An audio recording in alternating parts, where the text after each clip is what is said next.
Please be seated. I see you already have my speech in front of you, Alders, so maybe you could just read it. Good evening, everyone. Good evening. How are you all doing? Great. Good. Madam President, it's good to see you, City Clerk Smart, members of the New Haven Board of Alders, and many, many distinguished guests. Stand by. Who I work with every day in this building proudly. It's so good to be here, and it has been a stormy stretch for our city, our state, and our country. This past week, we've been weathering some of the coldest temperatures and biggest snowstorms our city has faced in years, as Mother Nature dumped a foot of snow across the Elm City. For the last year, we've been weathering one of the largest superstorms our nation has faced in decades, with the endless dumpster fire of chaos and cruelty that is the Trump administration. For the last several years, many working class families in New Haven and across the nation have been weathering a multi-year storm of inflation and rising costs and not so rising paychecks, making it harder for folks to make ends meet, pay their bills, and get ahead. Whether you're walking outside in the snow, reading the national news, or looking at your expenses, for many, it's a stormy and difficult season right now. Storms are not easy, but one thing that is true, regardless of the storms we face in life, the best way to get through them is to get through them together.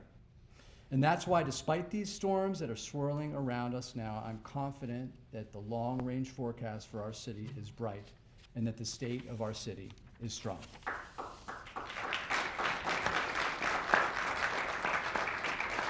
As residents and as a city, we are in this together, and we are as united as ever by common purpose, and we are as anchored as ever in shared values. In fact, in New Haven, we're not shrinking or cowering in the face of life's storms, we're facing them head on. In New Haven, we're doing big things and bold things. And we will not let the storms of life, whether Winter Storm Benjamin or Superstorm Donald, allow us to shrink from the bigness of our dreams or the boldness of our vision. We're going to be big and be bold. In our local economy, housing, public safety, transportation, education, standing up for our neighbors, and continuing to move towards our shared vision of a city where everyone has the opportunity to thrive. So let's dive in. Economy. When it comes to our local economy, we are going big and we are being bold. Innovation is happening all over the place in New Haven. We see it every day in our communities. It all starts locally. And we are doing so much to support the heartbeat of New Haven's economy, our small businesses and local entrepreneurs. The bodega on the corner, the boutique or gift shop that is the go-to spot for birthday gifts and holiday shopping, the Jamaican restaurant, started by a mom and her son, Yulita Clark and Jamil Bowen, who are here with us tonight. Can we give them a round of applause for their new business? Congratulations. Not a week goes by where we don't find ourselves at yet another ribbon cutting for a small local business that is opening up and betting on our city.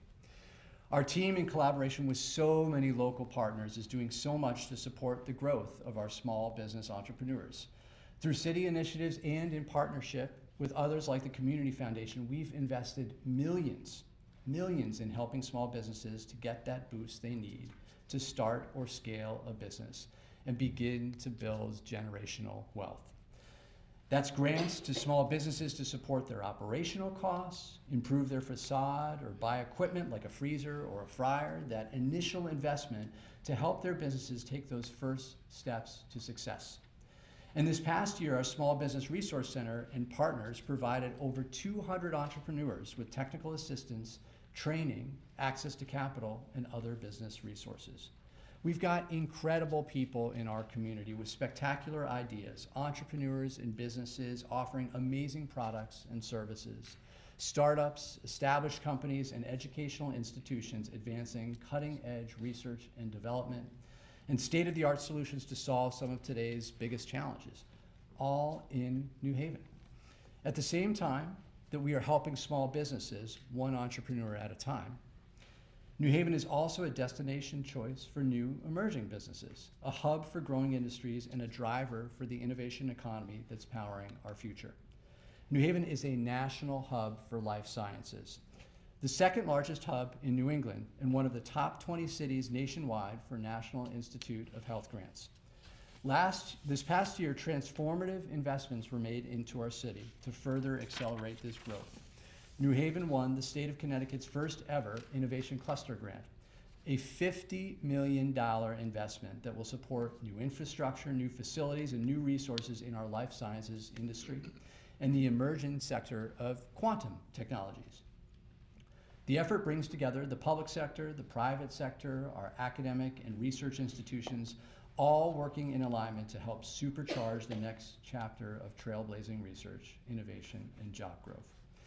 Just like in life sciences, New Haven is also now poised to become a national hub for next generation quantum computing and technology. Connecticut's new nonprofit, Quantum CT, and the state's new Quantum CT incubator are going to be based right here in New Haven. This first of its kind state-of-the-art facility will help build out a new quantum ecosystem. This includes everything from job training for workers to seed grants and incubator space for startup companies to supporting the development of new discoveries, products, and breakthroughs, all powered by quantum supercomputing and technological breakthroughs that we can hardly imagine. Let's be clear, we must make sure that as New Haven grows, all of our residents benefit from that growth. Biosciences and quantum are not only creating solutions to some of the world's most challenging problems, but they are also creating many opportunities at home. Take career high school senior Muqtadir Chowdhury, who is in our first cohort of students participating in New Haven Public Schools BioCity Career Pathways program. Working alongside his fellow students and scientists and researchers at some of our leading companies, Muqtadir's curiosity for science has flourished. He's already accumulated 30 college credits while at career, and he's now been accepted to Yale University for fall 2026 and receiving a full scholarship. Congratulations to Muqtadir.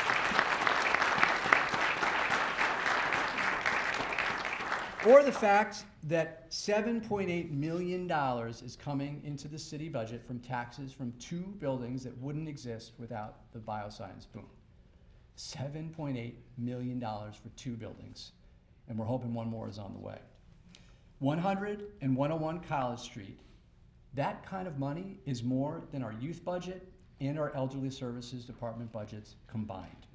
From jobs to city revenue to inspiring our young people to help imagine what they can become, biosciences and quantum are helping more and more residents thrive.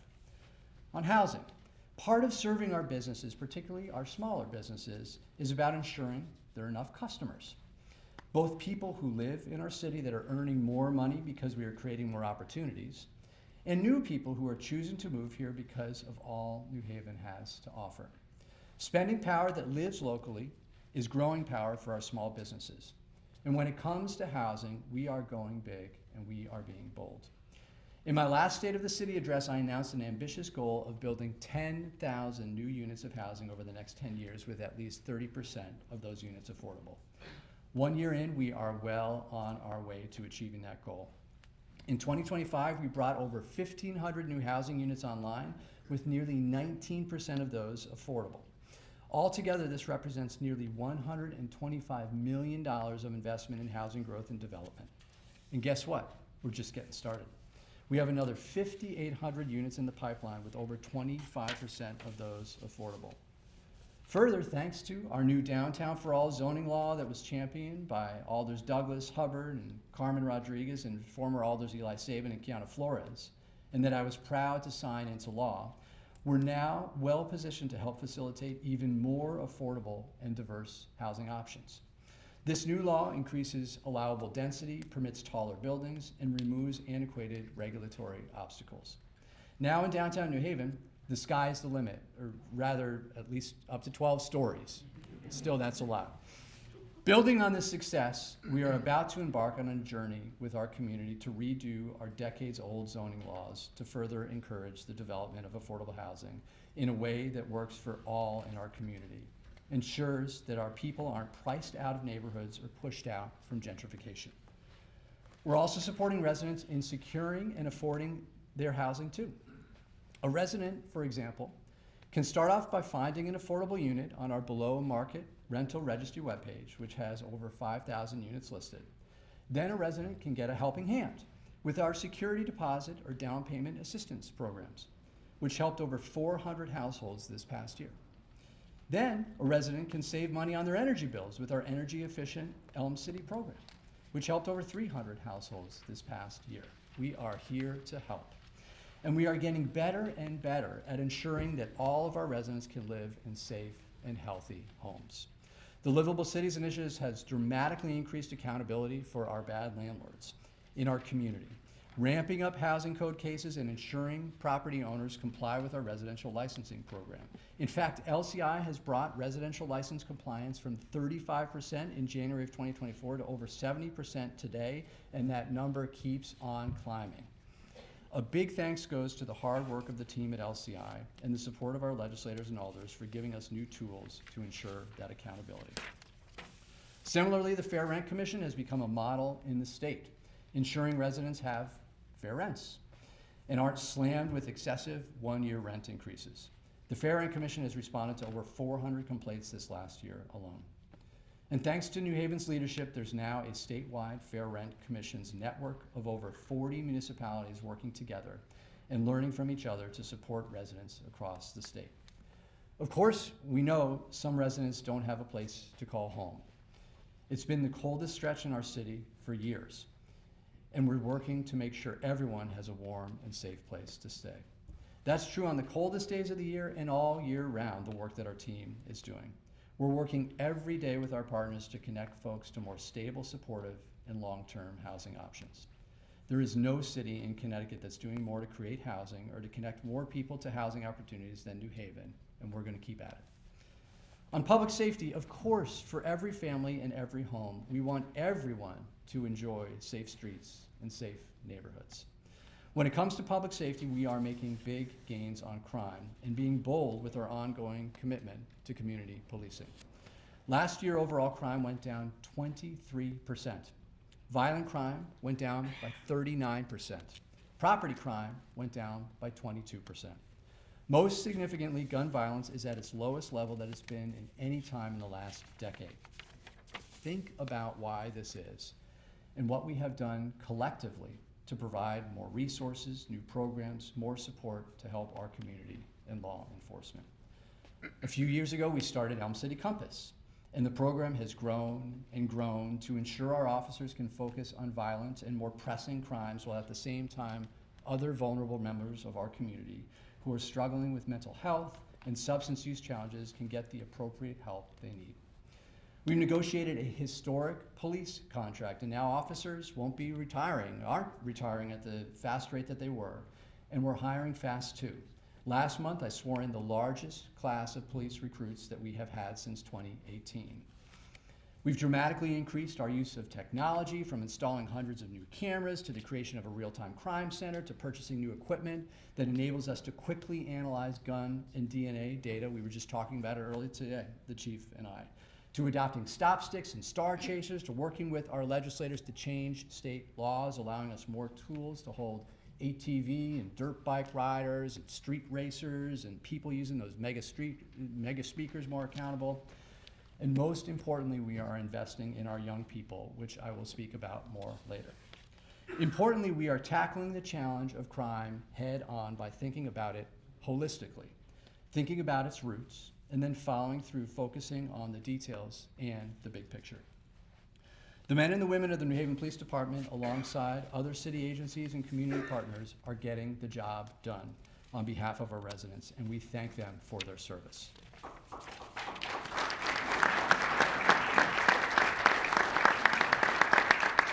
That said, we're not taking a victory lap. We have a lot more work to do. One homicide is one too many. One shooting is one too many. And at this moment, when the police department has faced some unexpected challenges, we have good leadership in Chief Zanelli. Thank you, Chief Zanelli, for stepping up. The work goes on, and we have an incredible team that is continuing this work. Thank you, Chief.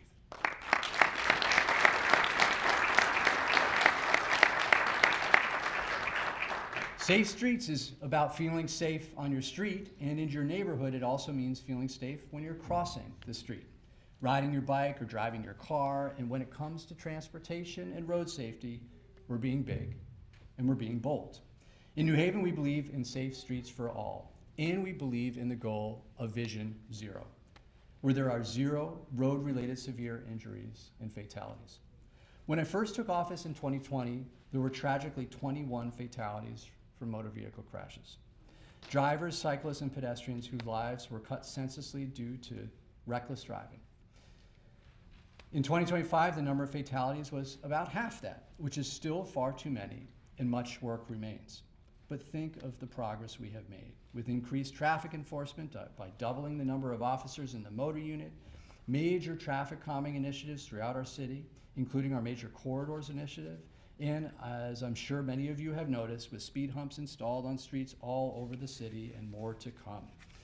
What's more, last week we launched our new school bus safety program that will help keep our most vulnerable residents safe, our children.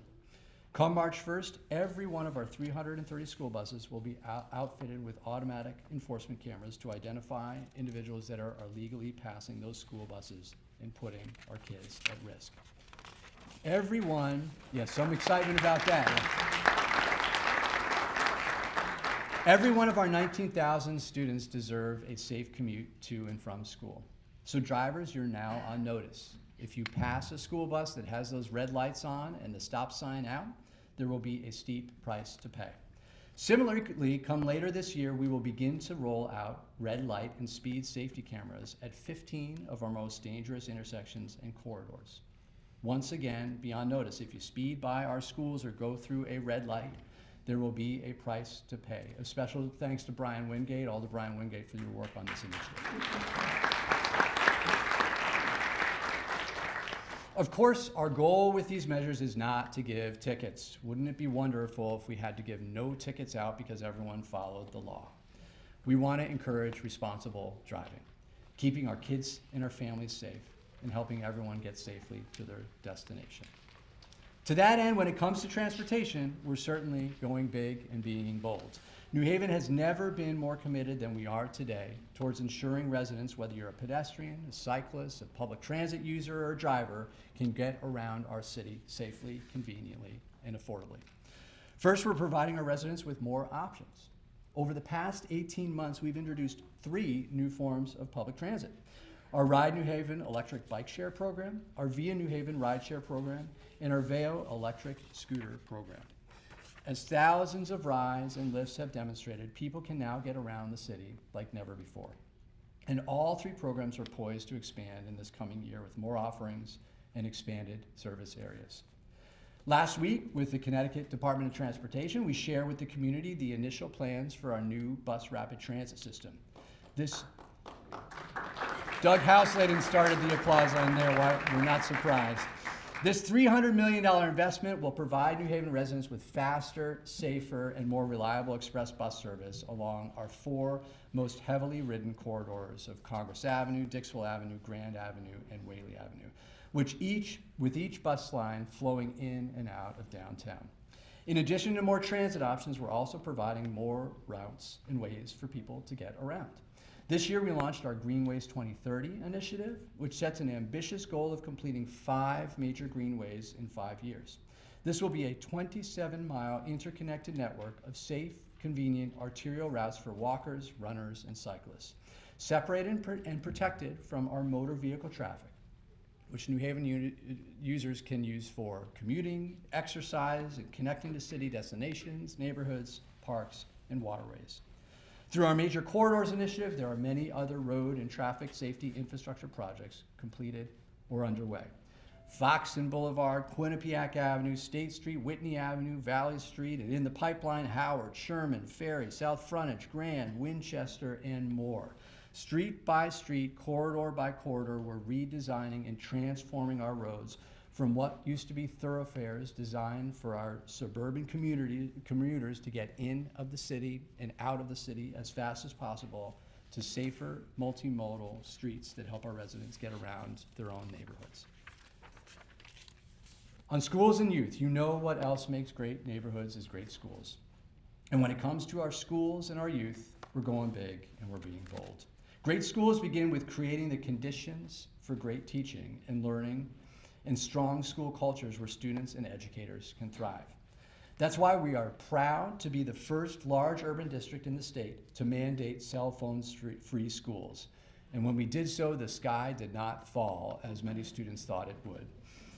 Last school year, we mandated it for K through 8, and this year we extended it to all high schools. Now, all of our students are enjoying the gift of more focused learning, more IRL, in real life interactions, and more time away from these addictive devices. Some of us adults could learn from that too. Also, our educators are now freed up to focus more on the actual instruction and not being the cell phone police. Strong school cultures are, of course, ultimately driven by the adults in the building, our educators. And we all know that retaining, recruiting, and supporting our teachers is essential to student learning and success. Last month, the Board of Education and New Haven Federation of Teachers finalized a new high-quality contract now before this board for final approval. And this contract will help retain, recruit, and support our teachers. It provides our teachers with a well-deserved multi-year raise, improved benefits, more preparation days, and other important workforce improvements. While we have a long way to go, our students are also making measurable gains in proficiency and growth in literacy and math. Our 4-year high school graduation rate is rising. The number of students taking college credit courses is growing, and the number of career pathways and industry certifications completed by our students continues to expand. We also know that so much happens outside the classroom in traditional school day with athletics, clubs, after-school programs, and just good old-fashioned playtime. That's why, with the support of our delegation, we just completed a best-in-class renovation and upgrade of the Floyd Little Athletic Center next to Hill House High School. The field house hosts the athletic practices and competitions for basketball, track and field, and other indoor sports events for several of our high schools, and serves as an important recreational space for the community as well. The place is incredible and gives our kids the dignity that they deserve, particularly when they have away games coming here.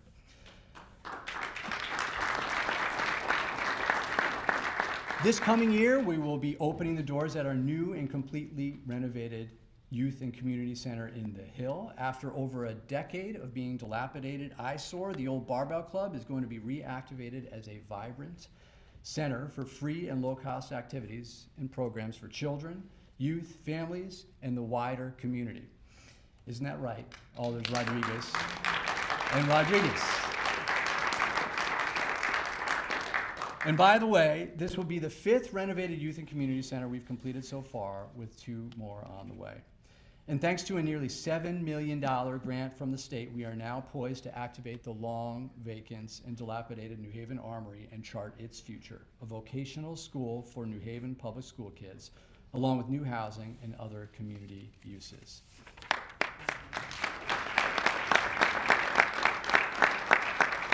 For students who need additional academic help, the New Haven Tutoring Initiative is providing free reading and math assistance to over 1,400 students at 40 sites. Think of how much this program's grown just in a couple of years.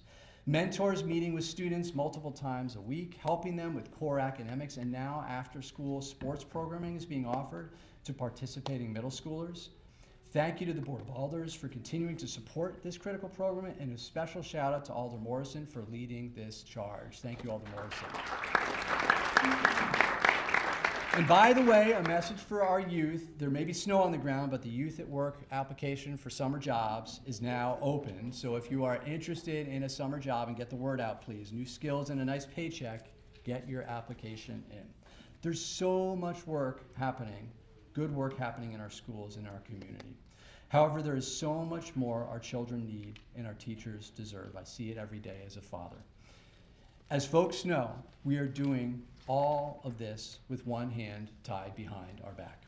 Here's the simple truth. Our students and our teachers and our schools will never get the full support they need until the state of Connecticut updates its education funding formula. While we in this room have significantly increased the city's annual contribution to New Haven Public Schools every year, we simply haven't seen a comparable increase from the state. That's because the state is using an outdated funding formula that hasn't changed since 2013. You know what else hasn't gone up in cost since 2013? Nothing. Students' needs have far outpaced current levels of state funding, and we need a new state education funding formula that's actually tied to inflation and provides additional financial support to our highest need learners. Last state legislative session, hundreds of us, students, parents, teachers, community members, went up to the state capitol to advocate for more funding. The next state legislative session begins this Wednesday, and I'm cautiously optimistic that if we advocate and put in the work, and particularly with the help of our hardworking state delegation, that this year we are going to see some significant change to how the state funds public education. And like school funding, there are other seemingly intractable issues and challenges that have plagued our city for decades. And here, once again, we are going big and we are being bold. The English Station Power Plant, United Illuminating, has shamefully left this abandoned site as a dilapidated and contaminated eyesore in our community for over 30 years. Not anymore. We're going to transform this 8.6-acre waterfront site into one of our city's premier public parks with a public pool and athletic courts and fields, and make it a recreational destination for the surrounding neighborhoods and our entire city. It will also serve as a catalyst for new investment and new housing in the surrounding area, and together we will chart a new future for the Mill River District. The Long Wharf waterfront. Yes, we love our food trucks, but Long Wharf has also been an unsightly and underutilized waterfront space for decades. Not anymore. Construction is underway that will transform this 18-acre site into a waterfront gem that our families can enjoy with a promenade, playground, athletic courts, splash pads, or an urban beach, and yes, a new and improved food truck paradise and seating area. Union Square, across the street from Union Station, after years of being a neglected property and then being a raised property that laid fallow, not anymore. Thanks to our partners at Elm City Communities, this 11-acre site is going to be transformed into up to 2,500 new housing units, all powered by geothermal heating and cooling system that reduces residents' environmental impact and their utility bills. Steps away from the train station, this is the most significant transit-oriented development in the state. And by the way, there's another 460-unit development slated to be built right up the street. As we work to accomplish these big things together, we are doing so while our federal government is cutting funding, slashing programs, attacking the values that we hold dear, and harming members of our community. When it comes to standing up for our residents, our city, and our values, we will always be bold, and we will never back down.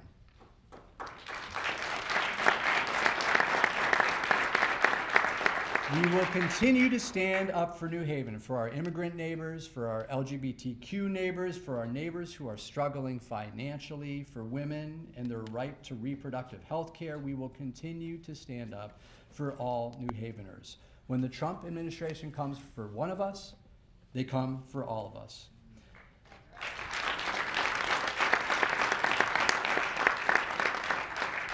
I spoke in my inauguration address a lot about national politics and how Donald Trump and the national mess he is making is impacting our community. And to be clear at this moment, we are defending our city from those attacks on our values and our people. But let's also be clear of what we won't let Donald Trump do. In our personal lives, we must not let Donald Trump take away our optimism, our sense of justice, our recognition of injustice, our joy for each other and our community. And as a city, we will not let the Trump administration distract us from our continued work of improving our city every day, tackling these big problems every day, and striving to accomplish great things together. You see, in order to accomplish great things, we need to have optimism and think big, think bold. Set big goals, a thriving and inclusive local economy, 10,000 new housing units, Vision Zero, revitalize public spaces and parks, a balanced city budget that we can proudly pass on to our kids, education funding that funds the whole child, a New Haven where everyone has the opportunity to thrive. But in addition to thinking big, and this is something that I think is often lost by some folks that sit on the sidelines, you also need something else that is equally, if not more important than thinking big. You need to do the work. And doing the work, particularly with problems that have vexed our community for decades and decades, is not easy. It takes persistence, time, and again, going after a problem, and when you hit a roadblock, coming at it from a different angle. It takes creativity. If people say you can't do it this way, then let's find another way to tackle the problem. It takes collaboration. We've got to work with each other, even if we don't always see eye to eye. It takes making mistakes and learning from them. It takes understanding that what's politically easy isn't always the right way to confront a problem. In this building and across our city, we are working together. We are thinking big, and more importantly, we are doing the work. Think about what we have tackled and what we are tackling together. English Station, the Armory, Union Square, 240 Winthrop, Madam President, community centers across the city, the New Haven Green, the lowest level of gun violence in a decade, over $60 million more from Pilot and Yale, with hopefully some more on the way.